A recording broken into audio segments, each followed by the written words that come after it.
It was that monologue in Midnight Mass that just like sucked me in. It's like, well, shit, here's all the scientific things that happen to you when you die, and then here's all the things that this character wants to believe happened with her miscarried child. Yeah, it's pretty it's pretty bleak. A little that it's one of the reasons that show is so good. Mike Flanagan makes good shows like that. We've also been revisiting Stranger Things. Yeah. Because the final season's like kind of coming up. We might also have to talk about it too, because it's going to be kind of a cultural phenomenon. Okay. So we've been rewatching season 4, which is like the newest season. I think we're. Oh wait, no! I got to do the. Gotta share it and make the Blue Sky post and.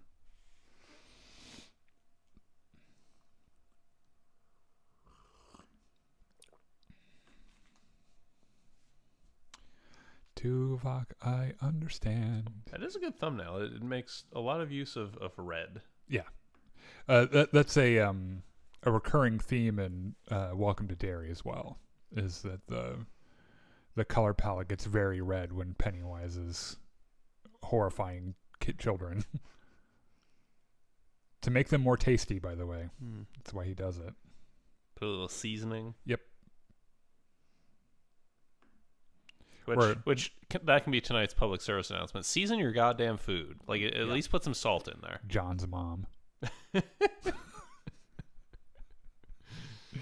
Oh man, I would get in a lot of trouble if he knew I just said that. Probably.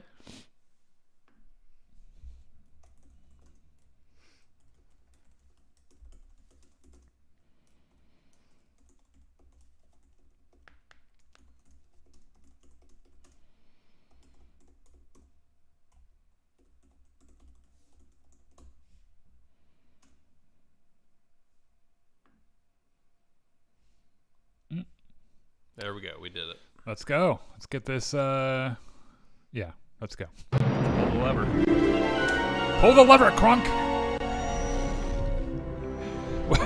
Welcome back to Jedi Enclave. I'm Daniel. I'm Chris. And this is the Jedi Enclave Presents the. Now, this is Podcasting Podcast, your weekly podcast about Star Wars and Star Wars accessories. And we are still officially in spooky season, I think. Technically. Yeah, I know Halloween was yesterday. Also, thank you for like the 3 of you that showed up for MonsterCon last night. We appreciate it. But spooky season is going to be a little extended for us for a couple of weeks because of it. Welcome to Derry. I mean, November still feels a little bit spooky. Yeah, like that's true. Everything is still dying. There's still lots of crackly leaves and bare trees and things. And the tradition here is that we start decorating for Christmas on Thanksgiving. It's a tradition that we do, so we eat, and then in that evening we start putting the tree up. That's a good way to do it. I myself believe that Christmas formally begins on Black Friday. Okay. Well, that's commercially when it starts. No, commercially it started like at the beginning. Yeah, of it's true. October. No, we went to Target the other day, and there was a bunch of Christmas shit out, and we're like, really? What was I talking about? This is our podcast, weekly podcast about Star Wars accessories, and today we have actual Star Wars, and we're going to talk the shit about it. Oh man, so excited! Before we get there, by the way, make sure you go and like us on Facebook Live, YouTube, Twitch, Discord, Blue Sky. I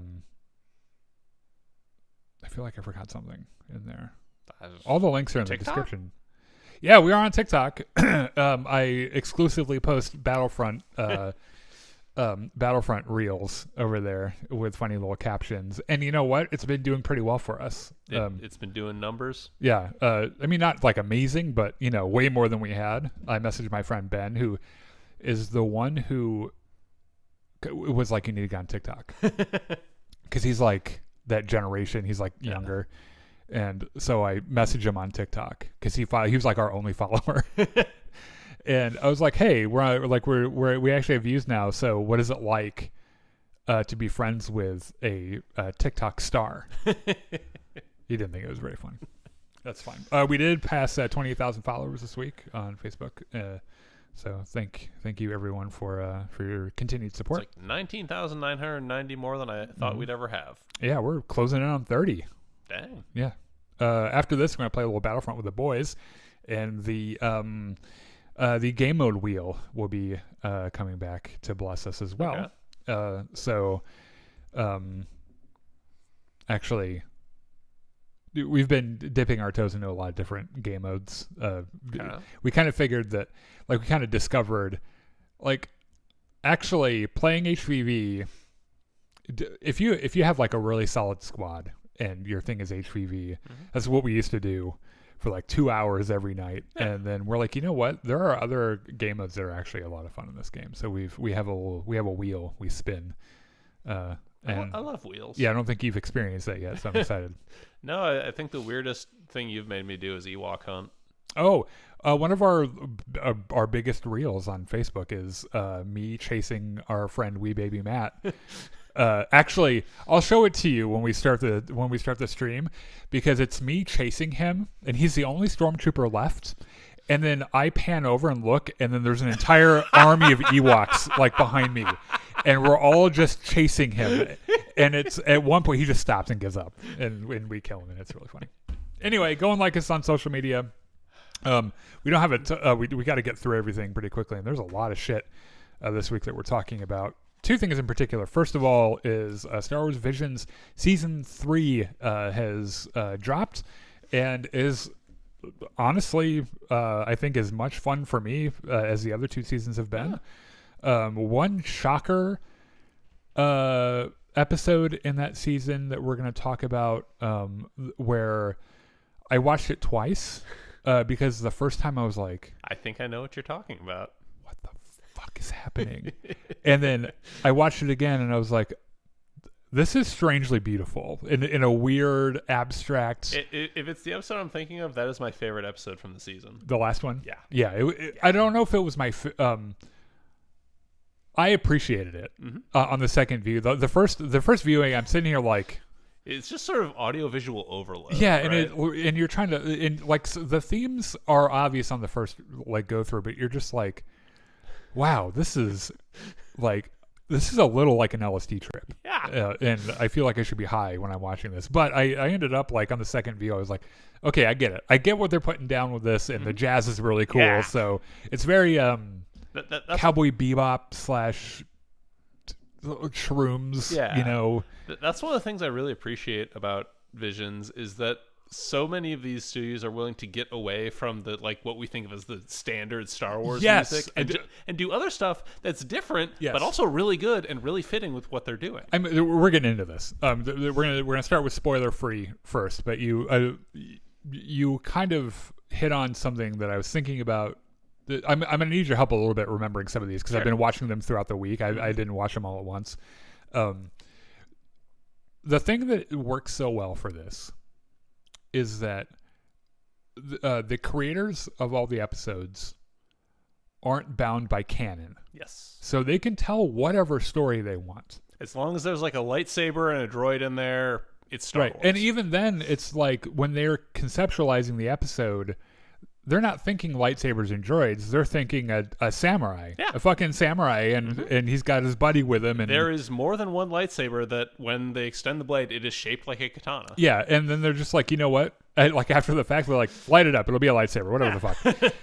And they are very careful to make it look and sound like Star Wars as well, because like all the sound effects and you know, all the, like, the visual language is all there. There are at least 2 moments when seismic charges come out. I know, and one it's like one after, like, it was like like 4 or 5 of them thrown out like all at once, which is really neat. So like they do a really good job of making it like there is no mistake what universe they're playing, what sandbox they're playing in, but they aren't shackled to the Skywalkers or what happened in the movies or any of this bullshit. They just get to make a fun story, and as far as I can tell, without really a lot of interference from Lucasfilm. Yeah. One of the things I really like and appreciate about this is that, like, Star Wars, as it was originally conceived, borrowed very heavily from like samurai movies, Kurosawa, and like Shaolin and that kind of stuff. But also on the other end, like Buck Rogers and shit. But like all those East Asian influences were viewed through a very North American lens. How George Lucas understood them. Yeah. And now we're taking those like general ideas and seeing them through sort of like an Eastern Asian or explicitly Japanese creators' view of them. Yeah. And like everything from like the clothes to the way characters move and talk, like all of it conveys a different idea of what Star Wars could be, I guess. What's crazy to me is there are clearly Japanese artists out there who aren't necessarily Star Wars fans who understand the Force better than Star Wars fans do. Right? Because it's based on their heritage and their culture and like Shinto and all this other bullshit. And not that your beliefs are bullshit, but it's just interesting to see it through that lens. Yeah. Right? Now, I saw some criticisms online about how I think there are 3 episodes in this season that are continuations of previous episodes or previous seasons. And I know some people think that kind of detracts from the anthology thing that it's supposed to be, where everything is standalone. But at the same time, like there isn't an episode in every season that belongs to like one story. So a really good example of this is like the Ronin. Yes. Right. So he shows up in the first season, and then he shows up again in this season. But like there was an entire season in between where they didn't even touch that character or anything. I would argue the Ronin episodes are almost completely distinct. Like you could watch one without ever seeing the other, and it's self-contained. It's telling a self-contained story, and it's all just internally consistent. Right. Yeah, I agree with that. The animation style continues to be out of this world. Like really, really great. There's one episode that is like full CG, and then there's one episode that's full hand-drawn 2D. Right, and it's all of it's breathtaking, and is really kind of neat as a Star Wars fan to live in the universe. Like the Star Wars universe as constructed by a different creator. Like what if George Lucas was a Japanese artist? Right. So the other thing too, there are some pretty famous. Did you watch it? I loaded it all up on Disney Plus and just went one episode after another. Okay, basically. Did you do the English dubs or did you do Japanese with? I did English dub. Okay, so did I. The reason, and I usually don't do this for material like this. Squid Game, not that Squid Game and Visions are at anywhere comparable, but Squid Games was originally recorded in Korean, yes. Obviously, and the English dubs are terrible because they have a different responsibility in live action where they're looking at the actor's mouth and they're making like, for example, like a W sound, like a W sound. Mm-hmm. They will pick a word that kind of means that. It's more important they get a W sounding yes. word than a word that perfectly, translates to what they're trying to say. The result of that is that you get some real janky, weird translations where things don't really make sense, or like it's really cringy and weird. Sure. So like Squid Game, I will watch with like in Korean with English subtitles. It's just a better viewing experience. Sure. Now, Star Wars Visions, the talking animation isn't that precise, so they can do with the English dubs whatever they want. Mm-hmm. And they have some pretty good voice actors in several of them. Some very recognizable voice actors. George Takei is in one. Mm-hmm. Ronnie Chang, who I honestly hate, but he's I know a lot of people like him as a comedian. The one hot guy from Cobra Kai is in one of them. Okay, yeah.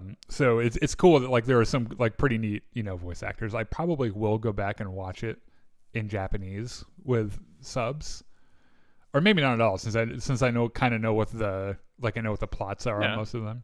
So let us know what you think while we're going through this. What your favorite episode was, and what your least favorite episode was, and what you thought of the season and how it stacks up to seasons 1 and 2. So let's start with the duel payback, which is probably one of the more anticipated episodes, I think. Yeah, because that very first Visions episode with the Ronin just absolutely kicked ass.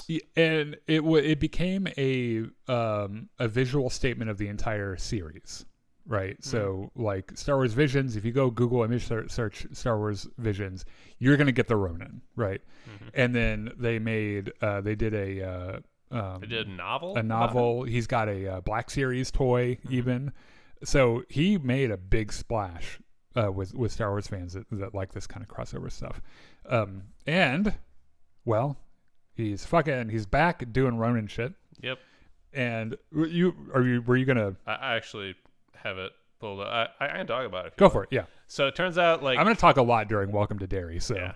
Turns out back in the day, he fought this Jedi and kind of cut off his legs. Yeah. And the Jedi, Lieutenant Dan, you ain't got no legs. And this Jedi was kind of feeling some un-Jedi feelings about it. Yeah. So he got his robot legs, and he dedicated his life to hunting down the Ronin. He's not so much Jedi now as he is just stabby. He is more machine than man, you might say. Well, I think he literally says that, right? Yeah. Somewhere toward the end. Meanwhile, in the present, the Ronin is hunting down another Sith who is working like security for this mobile gambling hall. Yeah. Which is is that the one where it's a couple AT-ATs strapped together? Oh, right, yeah. I forgot. There's a sand crawler in one of them, but it's not this one. Mm-hmm. Yeah. That's the next one, I think. Yeah. So they meet up and fight a little bit, and then the Grand Master, by the way, is this guy's name. Yeah. Just when they're about to get to the good part, the fucking Grand Master shows up, and his fleet blasts the gambling hall to shit, and he's about to kill the other Sith, and the Ronin force pushes her away. He's like, "Nope, that's my kill." Yeah. Yeah. So his whole deal is that he was a Sith, is no longer a Sith, and is hunting Sith. Yes. Now you would think as a Jedi, you'd be like, I'm gonna leave you alone. You're probably doing fine. We don't need to fuck with you. But this guy is so consumed with rage and revenge that he's like, I must have this man's head.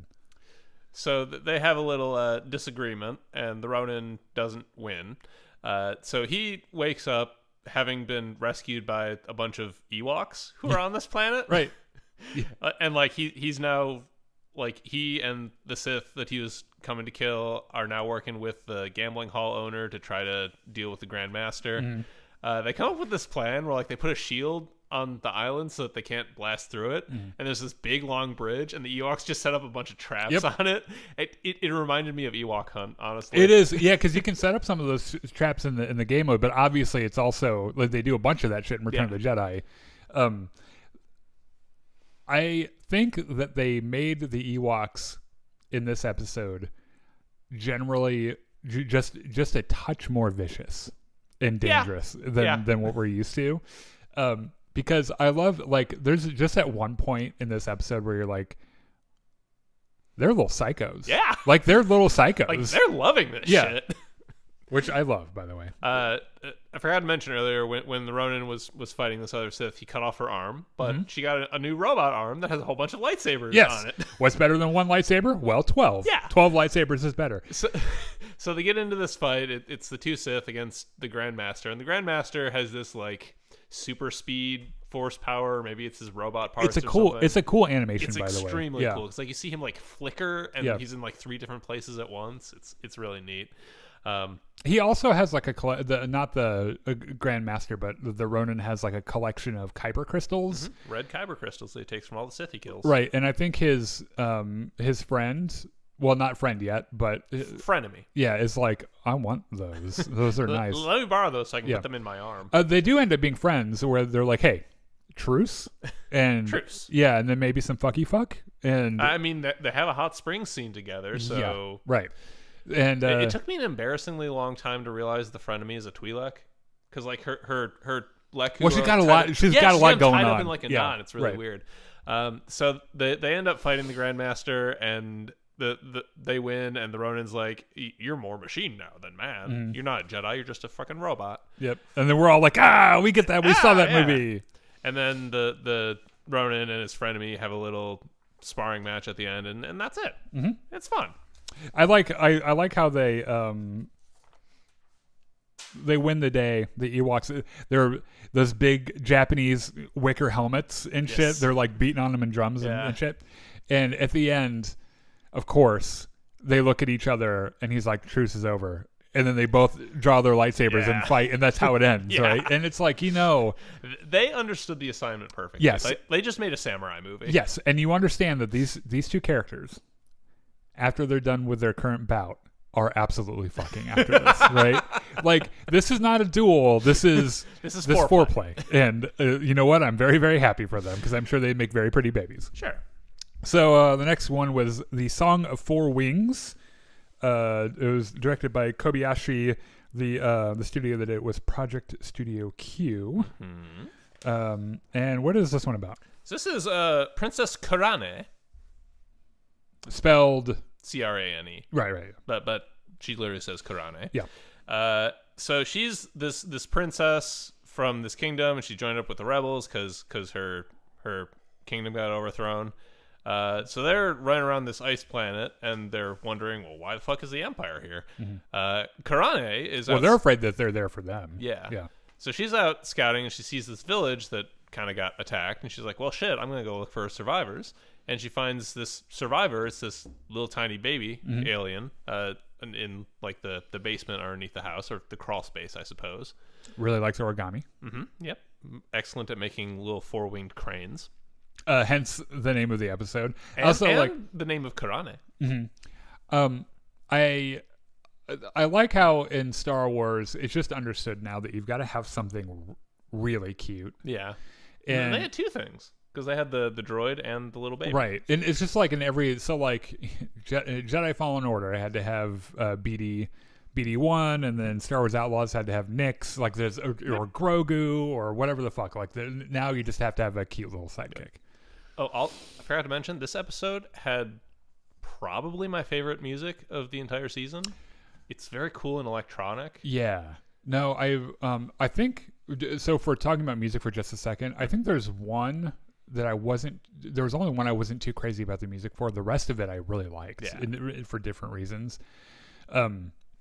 So yeah, also there's this General Akbar or Admiral Akbar guy who's calling in every once in a while to be like, "What are you doing?" And you shouldn't go down there. She's like, "I'm a princess. I'll do whatever the fuck he wants." He's like, "Okay." So she's like going back to her speeder with this alien baby, except there's stormtroopers here now, and they get into this little running fight, and it turns out the little baby's really good with a sling. Mm-hmm. And he's got his little yeah. So they have this fight, and they escape onto the speeder, and then they're getting away. They pull up on a sand crawler, which I guess is an ice crawler in this case. I guess so. And it's mining for coaxium, which, as we know from other media, is hyperspace fuel. Hyperfuel. Yep. So they're like, okay, this is bad.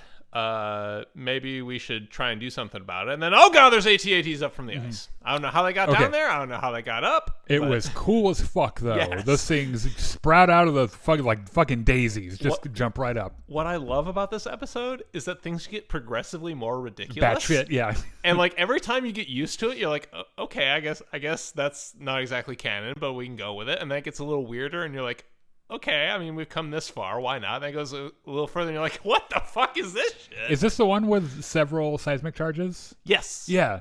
Yes. So they,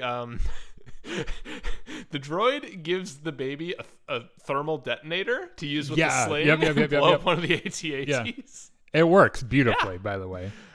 Then the seismic charges come out and knock him off the speeder, and the droid turns into this like X-wing mech suit that Kurane pilots. It does. It just progressively, you're just like, oh shit, what the fuck is happening right now? It just gets weirder and weirder, and like they do it gradually enough that it's just cool rather than off-putting.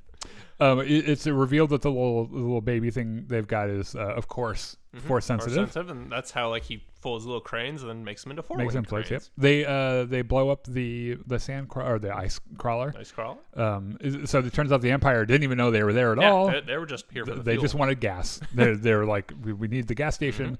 And so they crippled, they hurt the Empire. They don't get their gas. And then they're like, I guess we're going to go find another planet now. I guess. The next one is the Ninth Jedi, Child of Hope. That was, let's see, the studio here was Production IG. And is one of the episodes in with like Ronin and one of the other ones later. It's a continuation of the Ninth Jedi from season 1. Which they're making a mini series in 2026. It's going to be a full anime mini series. Okay, cool. And so this is one of the criticisms I saw was that this episode very clearly is a bridge to the series, right? I can understand that. However, I am not bothered by it. Yeah, I wasn't really bothered by it either. I thought it was, because like they do a couple like previously on moments where they're explaining backstory and things, but like it happens for a very short time, and it's also pretty organic to the story they're telling at the moment. Also, like if they're gonna do a series, it needs a little bit of, you need to start fleshing out a little bit more, right? And so it's kind of what they do with this one. Yeah, so this picks up basically right after the Ninth Jedi, where they get ambushed. Yep, the good guys get ambushed. Their ship gets blown open, and Kara, the Jedi, or the lightsaber smith's daughter gets blown into space and doesn't die because she has cool technology, like a bubble spacesuit that activates automatically. I like how they took the time to explain this. When in shows like Star Wars Rebels, Kanan and Ezra will just be standing on top of a ship out in space and be totally fine. Yeah. So they're like, no, it's a weird bubble thing that goes over. Yeah. So the good guys hyperspace out. The bad guys are now looking around. Kara goes unconscious, but she's drifting close to this abandoned spaceship in the middle with a droid. What's the droid's name? I forget. What was his name? It's in my notes. Tito. Yeah. And it's a derelict biodome ship. Yes. Yeah. So Tito like pulls her inside and like she wakes up and she's like, oh, what the fuck is this? And then starts running around and sets off security systems and shit. And Tito's like, okay, can you just fucking chill? Yeah. Like, calm the fuck down. I know you're a Jedi and that's really cool. Can you come help me with the problem? Because like I haven't seen my master in like 100 years and I'm really lonely. Yep. And she's like, yeah, okay, I guess I'll help. Yeah, I guess. I mean, sure. Like, there's this giant statue that's fallen and blocked off a passage, and like at first she gets this big pry bar and tries to get it out of the way, and like we all know that's not going to fucking work. And then she has a flashback to her father telling her that you trust the Force and it'll do great things, and she's like, fine, I'll just fucking use the Force and float the thingy, and Yoda's in the back of my mind telling me size matters not and all that shit. So they get to the droid's master. It turns out he's been dead for a couple decades. Yeah. Oops. Sorry. But just then the bad guys arrive. And they're like, okay, fucking find the Jedi, bring her in alive, is big money. So they deal with the little hooligans, and then the leaders of the bad guys are like, we're gonna beat you up with these electro sticks that General Grievous's guys had. And like they beat up Kara and Tito, and they're like, okay, you know what? Let's cause a distraction, get away here. Meanwhile, the good guys are like fixing their ship and like, oh, we have to go back to get Kara. That's the thing we have to do. So let's see. Kara and Tito go running through the ship, and Tito's like, hey, you should jump in that hatch. That'll be really cool. And Kara's like, absolutely, I will jump in that hatch. Guess I will do that, yeah. And Tito's like, psych, that's actually an escape pod. Let me just plug it into my chest to give it some power, and see you later. Also, I'm going to blow up the ship now. Bye. See ya. I hope you didn't get too attached to me. Yep. The audience. I know I'm cute and all with these really expressive things around my eyes. But yeah, ship blows up. The bad guys go bye-bye. Kara gets picked up, and she's like, well, shit, now I really want to go find my dad and also be a really good Jedi so that people don't have to keep sacrificing themselves for me. And then her friends are like, yes, but in the series coming out in 2026. Yes. To be continued. The next one is The Bounty Hunter, which I think is is on like the the top half of my list. I like this one quite a lot. I liked it a lot. This was by Wit Studio, and had notable voice casts such as the English voice cast, Anna Sawai. The person I recognize is Ronnie Chang, who is famous Daily Show comedian, who I really don't like. I really dislike him. He really gets on my nerves. However, I know that a lot of people like him a lot. So if you like Ronnie Chang, that's great. This is the episode for you because he plays a droid that has multiple personalities. Yes. This droid is like one half medical droid and also one half assassin droid. Yeah.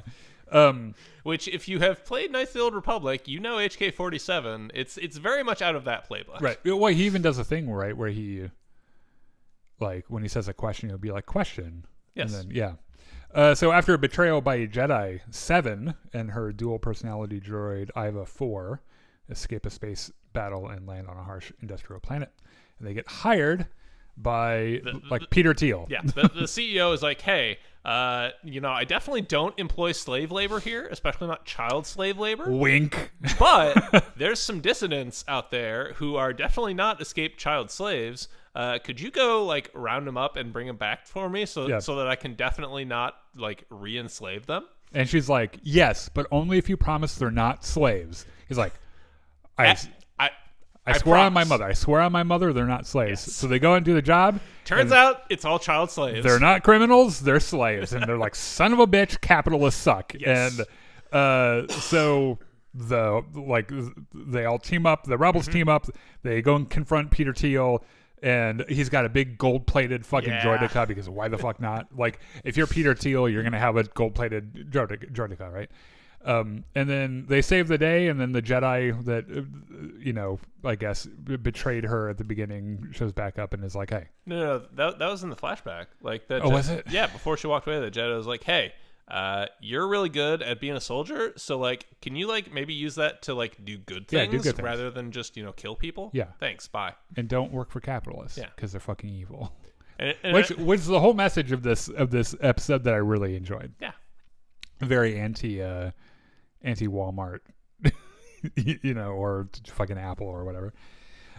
So also the Ronnie Chang droid thing was a really good gimmick. Like it made me laugh. I just hate his voice is all. Yuko's Treasure, episode 5, which was I don't have in my notes. Kinema Citrus. Okay. So this centers around a little kid named Yuko and his robot Billy. And also the villain named Foxier, who is Steve, or who is voiced by Steve Buscemi. Oh, cool! And you can tell it sounds just like him, and it's a lot of fun. Honestly, Billy is the big standout here because he's a giant teddy bear, big teddy bear droid, with an oven in his belly. Right, every child should have a Billy. Right. It's pretty great. There's this girl who is her whole family died. No, it's a boy. Oh no, you're right. I made this distinction where I was like, I think it's because he had like pink hair. Yeah, pink hair. Which obviously you shouldn't assume. But anyways, this boy who lost his entire family. There's another boy. So first of all, the whole thing happens on Tatooine. Yes. Which is kind of cool. Very, very, like they never say it, but it's very clear. Yeah. And there's a boy who is on the same planet who also lost his like whole family, I think. And he's doing an odd job for some pirates. For Foxier. Like, hey, we need to fucking find these people. Go figure out where they are. Yeah. And kid's like, hey, they're over there because this droid was definitely doing some shady shit. Yeah, the little cone droid. Yeah, so they show up and they bust the door in, and Billy's like, no, don't hurt Yuko. I'll show you where the fucking treasure is. And they're like, okay. And they take Billy down, and Billy's like, ha, there's no treasure here. It's just a grave. And like, what? Fuck you. Actually, I'm going to put this little mind control thing on your head. So now we get Bad Billy, right? Yeah, yep. That was pretty scary. Meanwhile, Yuko and Sela, is that his name? Sola. Are like chasing them through the cave, and there's a giant fucking crate dragon, and there's this hilarious I love all of his little legs. Yeah. I love Foxier's stupid subordinates and how they all get chased by the crate dragon. Yeah, well, he's got the one girl who's like very excited to be doing the evil stuff. Yeah. So eventually the crate dragon and all the bad guys go off the side of a cliff, and they unmind control Billy, and Billy takes Yuko down. Is like, hey, your parents left all this for you, including this cool spaceship. Do you two want to learn how to fly a ship? This is extremely irresponsible of me because you're both like 8 years old. You shouldn't be operating heavy machinery. Anyway, let's fly. Yeah, let's go. Yeah, I like this one quite a lot, actually. The next one was The Lost Ones, which in my notes I have Kinema Citrus. Yeah, that's what Wikipedia says. So did they do 2? I guess. Okay. This is one of the continuation. Yes, yep. This is the third of 3, I think. The return of the character F, voiced by Karen Fukuhara. And this is a continuation from season 1, The Village Bride. Starring that one Jedi with the blue hair. Yes. And tell us about this one. So there's this planet where there's just random carbonite floating around because the Empire is mining it, but now there's clouds of it going around. And everyone is really unhappy because it's turning all the people and plants and shit into carbonite. Which is not good. No.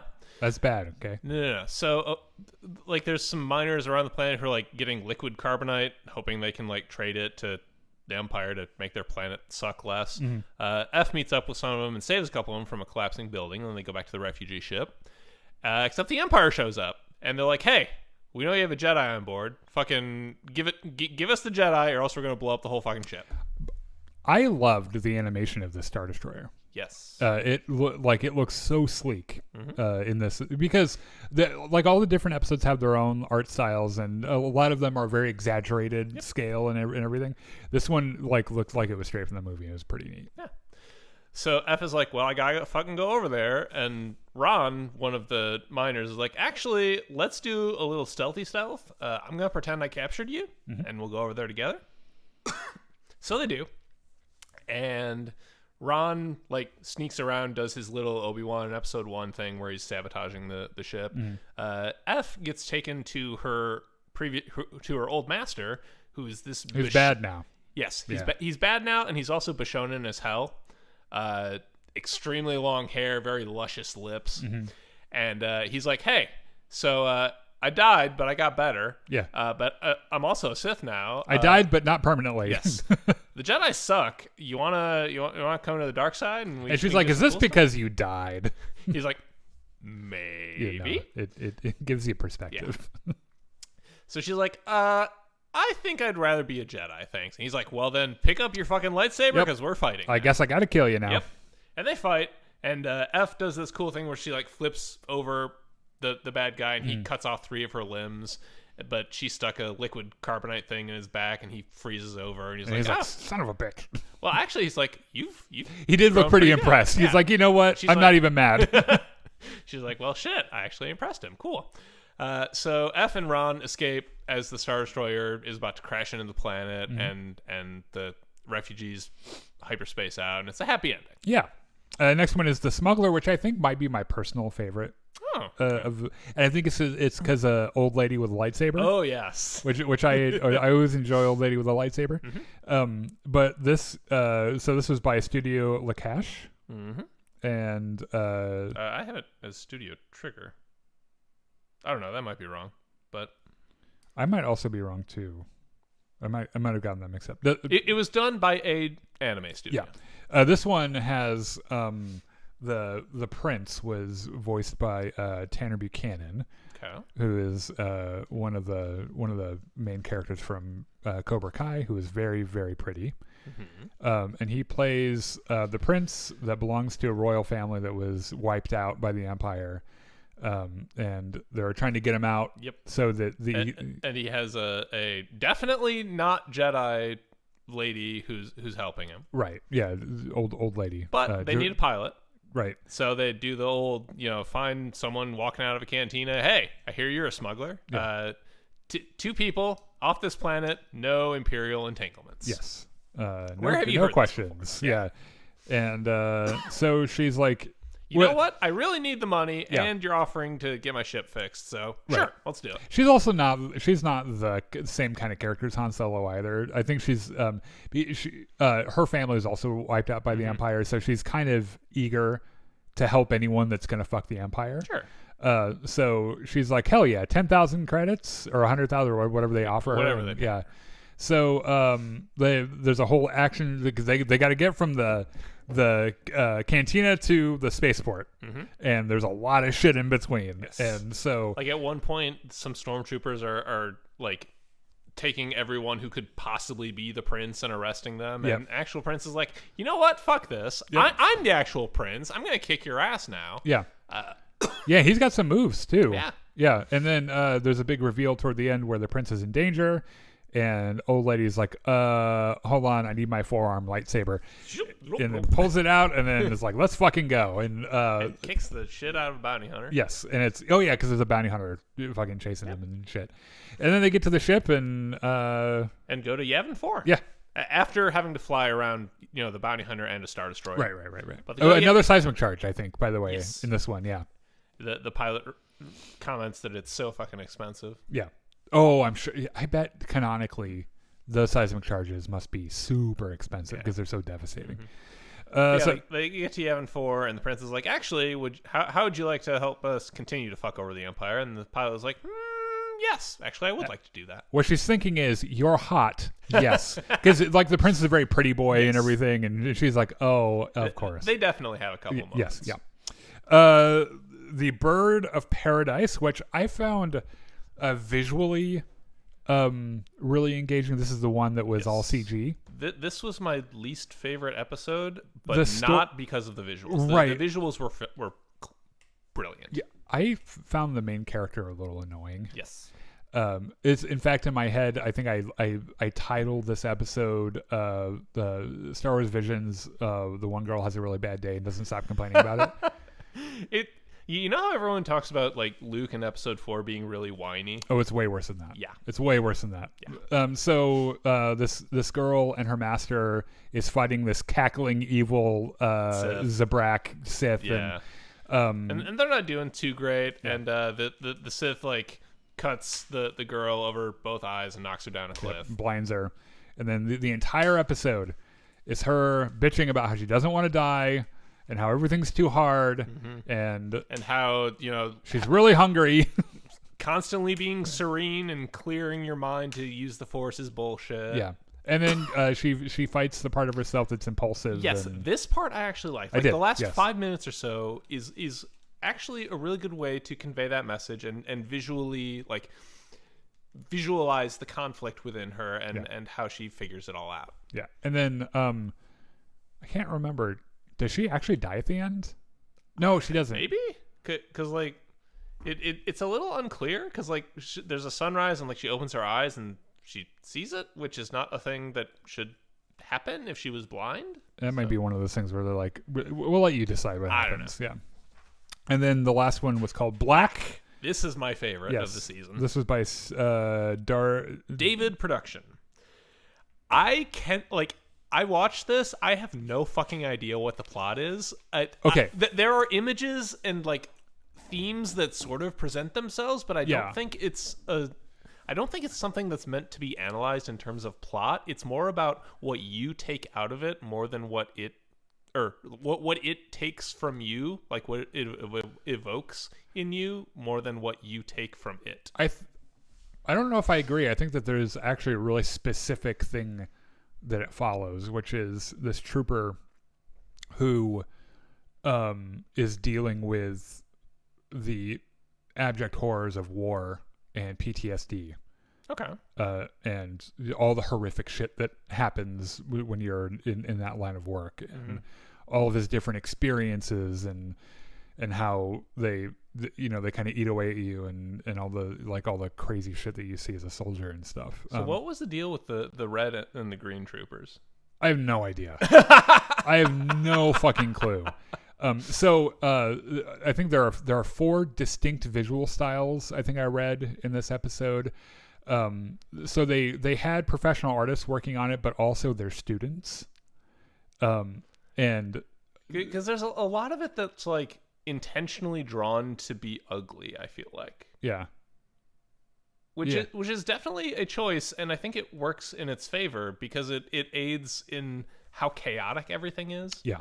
It's it's a trip. Like I said at the top of this, I watched it twice because the first time I was just like, "What the fuck is happening?" It is audiovisual overstimulation. A lot of really good jazz, though. Yeah, this is my second favorite soundtrack of the season. A lot of really good saxophone playing in this, which I didn't think I'd ever hear myself say in regards to Star Wars, but it really is something, and I really think that it isn't the kind of like pretentious art where everything is random and weird just for the sake of it being random and weird. I think that there is intention, a lot of intention behind it. There is cohesiveness there, yes. And I think it came together. And this is the one that I think a lot of people will say they didn't get. And it's entirely possible that I didn't get it either. I will admit that I didn't get it, and I am perfectly okay with that because it is still it's an experience. So fucking cool. Yeah, it's a really neat experience. Like, if you have not watched this episode, go watch it. Yeah. It's so good. Yep. Smoke a little weed first, or whatever your favorite mind-altering drug of choice is. Probably. You probably need mushrooms for this. I think not that I've ever partake. That seems like a big commitment, though, because like the episode's like 20 minutes, and mushroom trips last much longer than that. Yeah, you could watch it several times. Anyway, I thought it was cool. Definitely the kind of thing that you wouldn't expect to see in Star Wars, and I appreciate that too. All right. So another thing we're talking about. Welcome to Derry. Yeah, Welcome to Derry, I guess the start of the prequel series to explain Pennywise the Clown, one of Stephen King's several mindfuck babies that he created. So... Can I start? Yes. Because the very first thing is you fucking lied to me about the tone of this. I didn't know it was going to be like this. Because you fucking told me, it's not actually scary. It's this heartwarming coming of age tale. That's what It Chapter 1 and 2 were. I did not realize. I think it will probably eventually become that. Maybe. Or at least I think there's still going to be some blood and guts here and there. Let me tell you. Don't get attached to anyone in this show. Yeah, no kidding. Because, oh man, they opened this season with like a Game of Thrones level ending, and you're like, wait, you're supposed to save this for the last fucking episode. Yeah. Would you believe me that this came from the same mind as the guy that did The Flash that we saw in theaters? I don't know that I would. It is. Andy Muschietti, who did It Chapter 1 and 2, which was a massive success.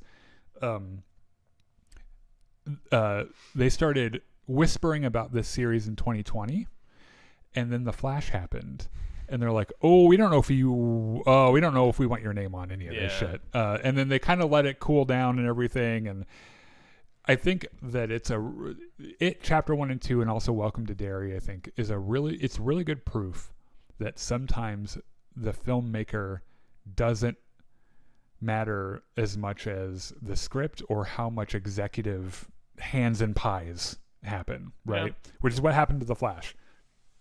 It was a mess, poorly managed. Executives were putting their fucking hands in it and everything.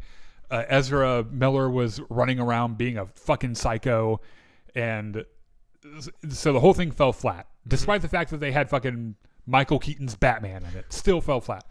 I think this proves that like he does really good work. And if you've not seen It Chapter 1 and 2, go and watch that first.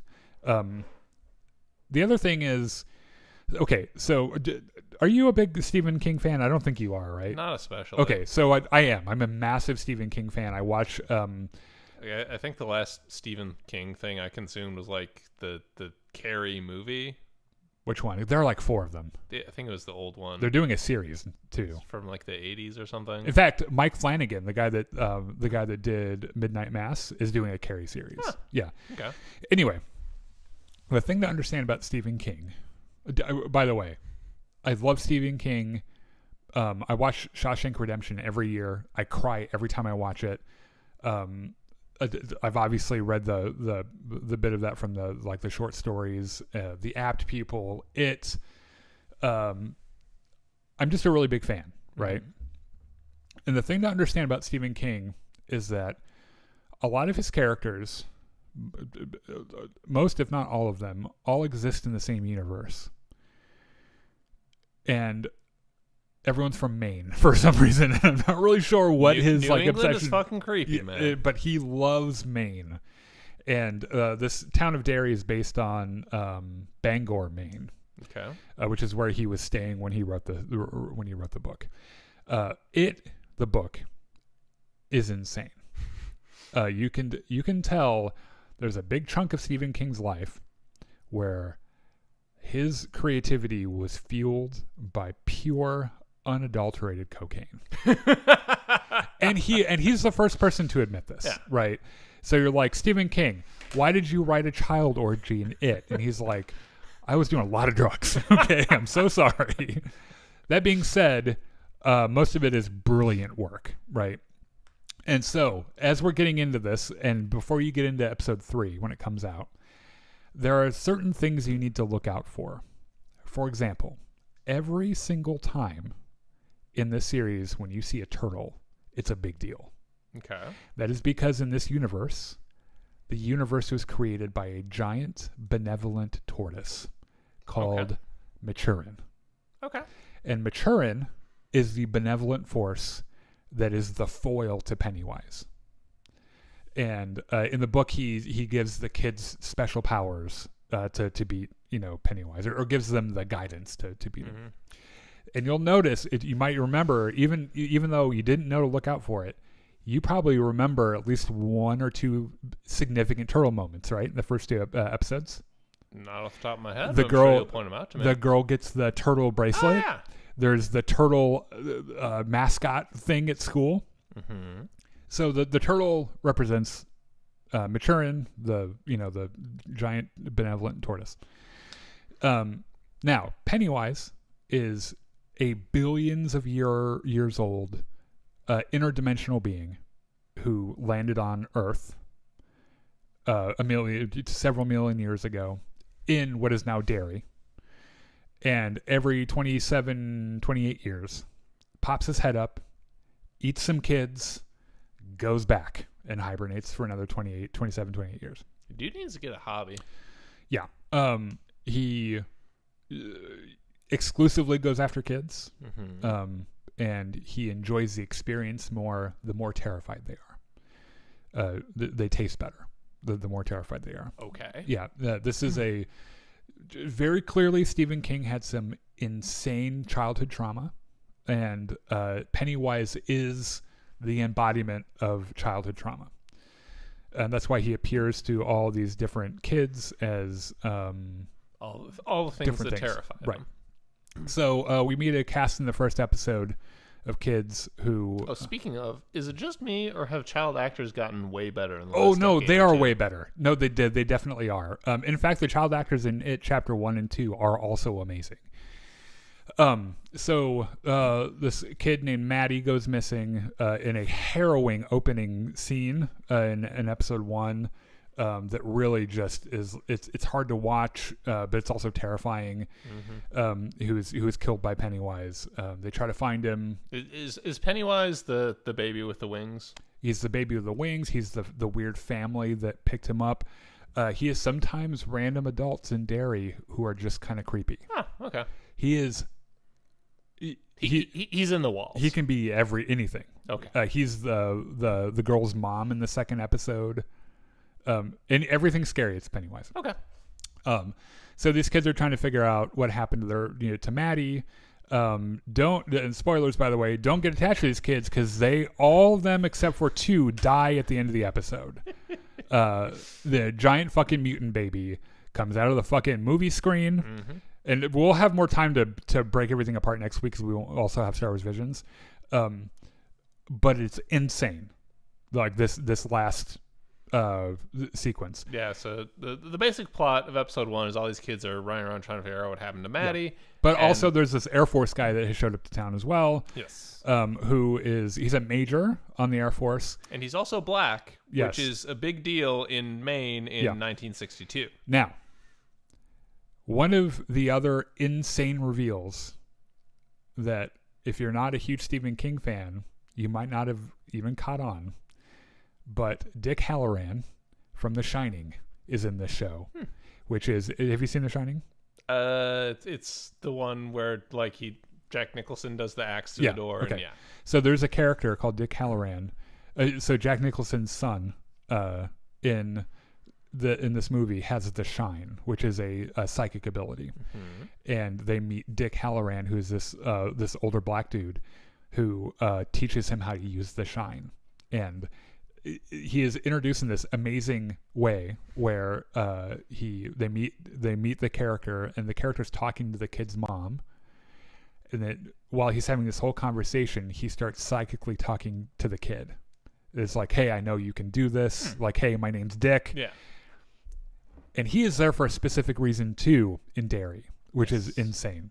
So we get to the second episode. New kids. Well, mostly new kids. Yeah. A couple of them have, and we're going to get into this more detail next week to do it better justice. But it turns out that the military might be kind of aware of something weird in Derry. I don't think they know exactly what it is, and they're trying to figure out a way to weaponize it. And that's why Dick Hallorann is here. He's sort of their dowsing rod to try to find whatever is there. Right. And that's why Major what's-his-name is here, because he has a brain injury which causes him to no longer feel the sensation of fear. Yes, his amygdala was damaged. Which gives you advantages when you are confronting a billions of years old interdimensional being that who feeds on fear. Yeah. So I have no idea where this is going. Well, I kind of do, actually. I wouldn't get attached to any of these kids. or there are a couple that make it through.